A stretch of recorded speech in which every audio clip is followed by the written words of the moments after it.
Hello, welcome to another episode of Convos with Friends, and it's me, your host, Michael Shobowale. And in this podcast is just where we just have conversations with friends around real life scenarios that will help others learn. We talk career, finance, entrepreneurship, time management, cryptocurrency, and many and so on. Um, but then today with me, I've got Chimobi. Hello. I've got Chimobi, and he's going to just be talking with me about basically his journey as a freelance photographer. Is it? Or Yeah. Okay, so maybe we should just start from there. Maybe give us an introduction of yourself first, and then we'll go ahead from there. So, who are you? Okay. So my name is Chimobi Onwalu, and I am a photographer and a UI UX designer. Okay, can you Pretty explain? much sums it up. Okay. Okay. So like I said, I'm a photographer. I think everyone knows what a photographer is. On the other side, I'm a UI UX designer. So basically, I design websites, mobile apps, softwares, basically the visual interface you see on all these things. But I don't do like the coding parts or the programming parts. I don't do that. I just design the visual interface. That's basically what I do. Oh yeah, cool. I mean, when you say a photographer, do you mean like you just snap your friends when you guys go out for lunch or something? No. I mean, yeah, they do that sometimes. You know how they be like, oh, the photographer, give him the phone to snap. But I actually do that on a professional level. I think professionally I started about a year ago. But before then I was just taking pictures. I had like, one or two clients or people who wanted like a birthday shoot. I was basically doing it as like a hobby, as something I really love doing. But professionally I started like a year ago. Yeah.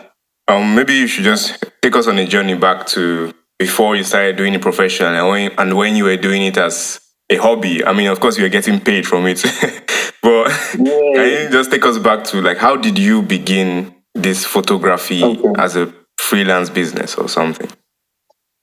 Okay, so basically, for this story, it actually started in church. I mean, when I first got to St. Mark's Anglican Church in Cyprus, and they were saying, "Oh, join a team in the church, join a team in the church." And I saw media team, and I felt okay, I belong in the media team, and I joined. Started taking pictures in church, and I remember I would always get like feedback from people on how like beautiful the pictures were.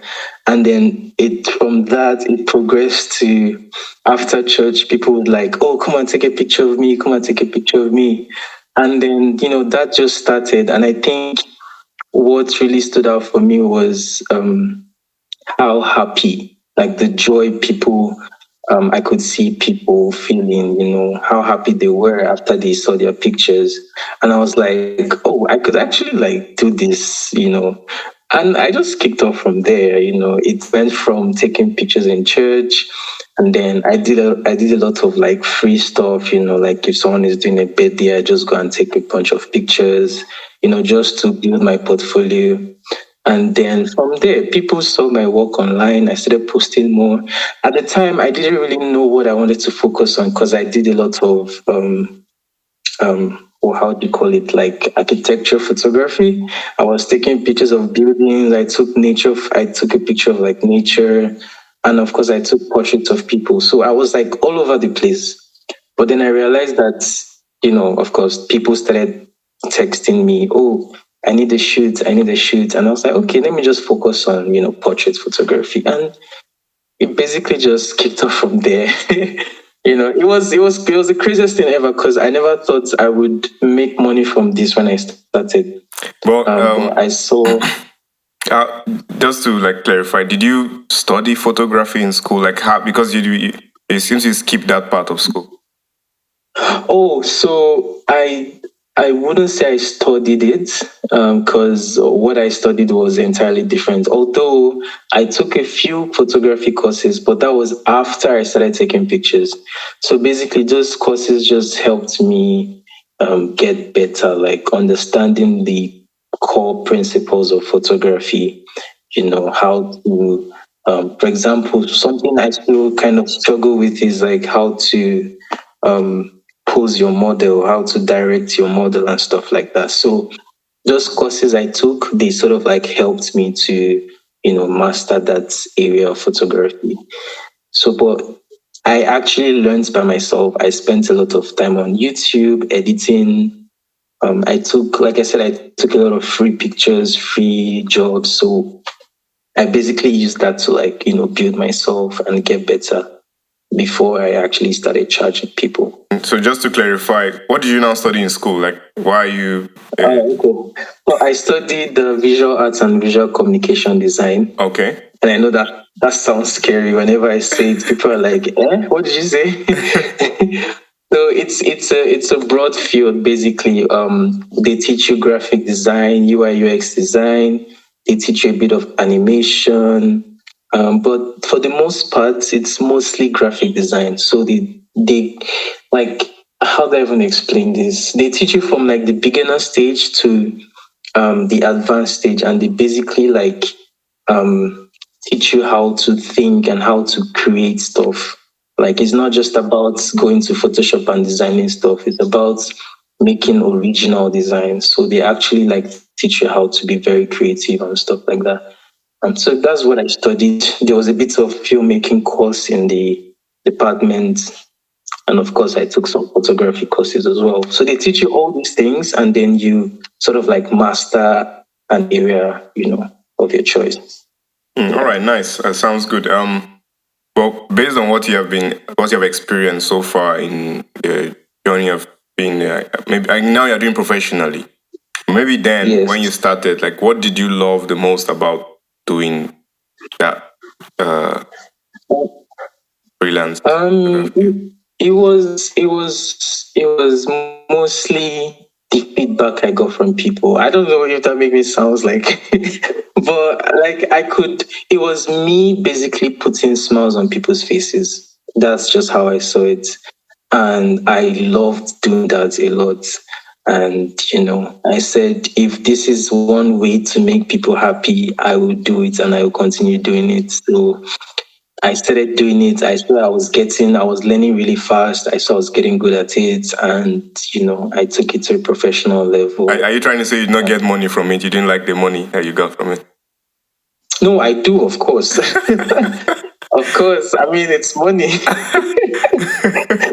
Well, initially, when I started, I think the money was secondary, right? It wasn't really to chase the money. It was more of making a difference, what I would always say, and I keep telling people, like, and I'm saying it again, like when I started, it was more about putting smiles on people's faces because that was what made me take a step forward. When I got feedback from people and they would always like praise the pictures and how good that it was, the editing and all of that, I'm like, okay, I'm taking this a step further, I just took off from there. Well, maybe I should ask you this because it seems like you are. I want to know. I want to know what Yeah. exactly happened, right? Why you could have gone for Okay. any other thing. You could have taken any other thing a step forward. But why this one? Did someone tell you, I think you should take this a step further? Or how did you make this decision? Oh yeah, you're right about that. Someone actually, not just one person. I think a few friends told me to actually take it a step further. That's plus the feedback I was getting from people. So I think those my friends that, and I think one of them was my cousin, and he really like encouraged me to take it a step further because I mean I was starting and I did not think of the money aspect of it. It was just more of me just doing what I love doing. And he was like, you could actually turn this into a business. Started teaching me the business aspect of it and all of that. I think he even got me a camera. He had a camera, so he actually just gave me that camera to, be using and develop my skills. And so it was really, he really helped, at that beginning stage of my photography career. And yeah, basically that's how it went. Yeah. That's good to hear. Good to hear. But I want to know also because you're just saying the good smile, the good side. Smiles on people's faces. I want to know about maybe your worst experience that you've had in a photo shoot or Oh wow. or with a client or. I've had a lot of bad experiences. I've had a lot of bad experiences. I think one really embarrassing one was I was back in Nigeria. I was having this photo shoot with my friend, and we went to a park. It was like an open park, yeah. And then there was this lawn tennis court, and it was opened. Like I just thought, oh, we could take like really cool pictures with the nets of the lawn tennis court, yeah. And then we just went, walked all the way. It was open. We opened the door, went in, took a lot of pictures, really nice pictures. And all of a sudden, this old dude just came from nowhere and started shouting on us that we should get out of here, get out, get out. Like he was really mean. He was the meanest old dude ever. He was like, "Who gave you the permission to enter here? This place is restricted."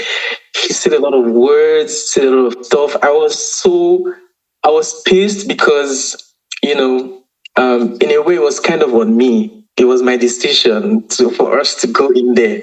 So I was just trying to make, my friend, the model, just be fine. But she was actually okay. Like she was even trying to like explain to the guy, we were really trying to like calm the guy down, but he wasn't having it. And then he picked up his phone and made a call, I think, to the authorities or something. And he was like, "We need to leave this park. That is not allowed. No, no, no." It was so embarrassing. It was it was really, really embarrassing. And if it was just me, I would have handled it okay. But I was with someone else, so I was trying to protect her and also like, you know, assess the whole situation and all of that. So it was just a mess. But thankfully, she was kind of chilled about it and felt really bad and all. Not that she felt bad, but like she was just chilled about the whole thing. It wasn't my fault or anything. So she was really cool and understanding. So that was like, I think that was the most embarrassing experience. The other ones I've had is just clients being clients. Sometimes they will just get pissed, or maybe someone pissed them off from somewhere, and then they bring the anger into the studio or wherever we're shooting, and they're Did you just ever being have hard a to deal scenario with. where the client refused to pay? No, no, I have not actually. And thankfully, although like my mentor told me that I would definitely have something like that, that it happened. It would definitely happen at some point because they will come with the arguments that, oh, they don't like the pictures and stuff like that. So they wouldn't want to pay for something that they don't like. You get to, but thankfully for now, I've never had that experience before. There was this one time, this lady came with a baby. I wasn't the one shooting, but I was on set at the time. Yeah, so the baby started crying at some point, and we were like trying to tell her, okay, like your baby's crying, do something. And then she goes, are you guys not professional photographers? You're supposed to make the baby to be happy and all of that. And I'm like, oh, but it's your baby. Like, you would know how to. We're literally strangers. And babies, they don't just, whenever they're in that state, they don't just allow anyone to carry them. So, like, you're her mother. I just tried to, but she wasn't having it all. I think she probably had a bad day that day because, I didn't understand where the frustration was coming from. Like, at the end of the day, we just, we're professional about it. We tried to make her feel, happy and good. We made sure we took nice pictures of our baby. And even trying to pay the complete money was a problem because usually we take like 70% and then you pay the rest after the pictures are done. But trying to get her to pay the rest of the money was just a problem. So yeah, that's just one of a few. But for the most part, I've had wonderful experiences. I've met the most amazing people ever doing this photography thing. So yeah. Yeah, I think photography is is really one of the I don't know what to say, best things that happen to the world. Like being able to just take pictures of and capturing the moment. Before you had to like Mm-hmm. have a painting and then stay in that position for a long time. But photography has really For a long changed time, exactly. everything. Yeah. Um, just to ask, well, yeah, photography is beautiful and everything, and you love taking pictures. But is there something you actually hate about it? Maybe something you could change about the whole thing, Um. except What for would I editing change pictures. about? Yeah. Come again. except for editing pictures. No, funny enough, I actually love editing pictures. I mean, it's time consuming, but the final result is just amazing. I don't know if I would say I hate something about photography. I think it's more of the people you meet in the business, right? So you meet people that don't respect your time. You tell them, okay, the shooting starts by 10 a.m., for example, and they're coming like 11:30 or 12 without no explanation. And of course, you're trying to be professional because you don't know what this person might carry and go and put online about your business. So you just have to tolerate, like you would tolerate the worst things ever. That's one thing I understand in this business. You just kind of have to just to protect, your image. So I think it's more of the people you meet, not necessarily photography that has a problem. It's more of like the people you meet in the business. So yeah, I just wish that people were more patient and understanding and respectful, to be honest. Yeah. You meet people who you agree on something, you send the invoice, and then on the day of the shoot, they are coming and making extra demands. And then you tell them, oh, okay, if you want this, you might have to pay extra. And they're like, no, no, you can just do it like this now. People used to do it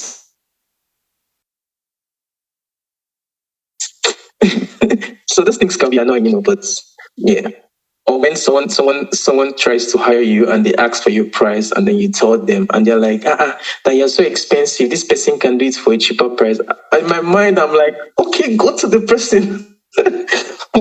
But of course, like I'm trying to get a client, so I try to meet them halfway. And if they don't, then I can't really like undervalue myself. So I just stick to what I can do. And if they don't meet me halfway, then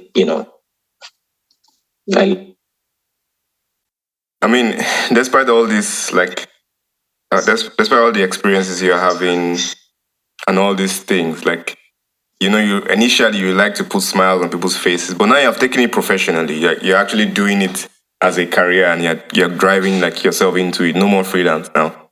But yes. what's even driving you to keep going with it now? I mean, I'm sure you have seen lots of smiles already, but Yeah. what's driving you now? This might sound funny, but it's actually the money part. Yeah, But yeah, it's. I mean, we have to pay the bills. yeah, Come for on. sure. Yeah, so I think that's one of the things that is like driving me. Apart from okay, you excluded putting smiles on people's faces, so that's like the second thing for me, and also because of the fact that I actually love doing it. Like it's not just a business for me; it's actually like a passion. It started off as a passion and it has been that way, you know, up until now. So I think that's it for me. I think that absolutely makes sense. I mean, yeah, it's your passion, but at least you still get paid for for doing your passion, right? You have to. Exactly. You get paid for doing your passion, yeah. Yeah. That's, And I think that's actually the beauty of it, because you actually love doing it and you're getting paid for something you love doing. It's not like having a government job and then you're sitting on the desk from 9 to 5 and you don't really like what you're doing, but you're getting paid. So you just live with it. But this one, like you love doing it and you're getting paid as well. So yeah. that sounds exciting. I mean, just to like clarify, if someone wants to get into like this um freelance, because it's not just photography that is classified as freelance, right? You said you had Yes. mentors. Do you want to give us some of the advice that you received before starting? Um, Before starting, yeah, I think for the thing about photography is it's kind of different from other fields, right? I feel, someone used to tell me that, oh, anyone can be a photographer. And I agree, but I don't entirely agree with that statement because anyone can pick up a phone and take a picture, right? But how many people actually take good pictures? Do you get what I mean? So I feel like if you're getting into it, number one, you need to be I think you need to have a passion for it because it will just be beautiful all the way through. Once you have a passion for it, I think you will just excel. It will be very, very easy for you. And secondly, like you you need to have like an eye for detail, right? So it's not just about taking a picture. It's about the lighting, the composition, the storytelling, the emotion you're trying to pass, through the image and stuff like that. And instead telling a story. So if you are like a storyteller, if you write, for example, you can literally create a mood board for your photo shoot and write a story behind that shoot and start taking pictures. So my advice for anyone coming into the business is the thing is there are a lot of people in the business, so at first you would definitely do some free stuff just to create a portfolio for yourself. You might not get a lot of clients. I'll be honest, because there are sometimes we don't get clients for like a month, and you're wondering, what's happening? What's happening? So, so yeah, it's a nice experience. The good thing though is that you get to meet people from different areas of life. You meet the good, the bad, the ugly. But however, you mostly meet good people because I can say that I've met the most amazing people. There are clients that have turned family. Do you understand? So I have people that are like my really close friends from one random shoot we did, a couple of months ago, a couple of years ago. So that's the amazing part of photography. You get to meet people. Oh my God, you get to meet people. Yeah. Yeah. But do you need a camera to start? Well, how that saying that they say the best camera is the one you have on your hand. So you can literally start with your phone.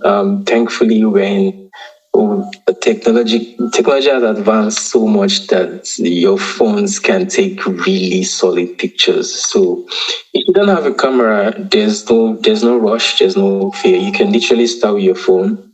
Um, I know this YouTuber who takes portraits. He uses this portrait feature on the phone, and he takes really nice portrait shots of people, and then he goes to Photoshop and edits it, and you would actually think he used the camera to take the picture. So you can literally use your phone. But the thing is, you need to find that area. You need to find like an area to focus on. So is it photography? Is it portraits of people or animals or nature or architecture? Just find something and start with that. And who knows, you could just blow up from there. So, and then with time, of course, you can get a camera. But of course, if you have a camera, that's a plus. You can start experimenting with that. But you can literally start with your phone. Mm. That's so good, man. So good. You know, thinking of when you want to start something, you think, oh, I need to have this first, I need to have that first. But then you can actually just No. start with the phone you have. Yeah, you don't necessarily need a camera. If you have friends that have a camera, that's fine. You can always borrow from them, but you can literally start with your mobile phone. And Photoshop will be your best friend. Like you don't have a choice. Photoshop is automatically your best friend if you're coming into photography because that's where you do, should I say, most of the work. Like 70% of the work, is done on Photoshop. Lightroom? Lightroom is good too. Lightroom is good. Although personally I don't use Lightroom unless I'm doing like bulk editing, like events or something. But the beauty with Lightroom is you can do bulk editing at the same time, and it's good for this kind of stuff. But if you want to like retouching skin and advanced editing, then Photoshop is the best thing for you. But you can start with Lightroom. Lightroom is easy to use. When it comes to color grading and color correcting, you can start with Lightroom, then you can advance into retouching the skin and all of that. Wow, man, makes sense. I have myself got lots of things from this conversation. I just hope that many people listening will also have gotten something. Oh yeah, it's a beautiful place to be honest. Just before you go, like, just leave a contact. How can people reach out to you? Oh, okay. Okay. So the best way to reach out to me on Instagram. So my Instagram handle is Alpha Max Photography. That's ALPHAMAX, Alpha Max Photography on Instagram. All right. I guess I'm sure people are going to reach out to you and just ask you questions about where I want to start or just next level. Yeah. Oh yeah. Yeah, sure. I'm always open to any questions or conversations. So yeah, man. I thank you for making this and recording this, man. Thank you so much. Thank you for giving me the opportunity. This has been amazing. So thank you very much. Yeah. Cheers. Yeah. All right. Thank you.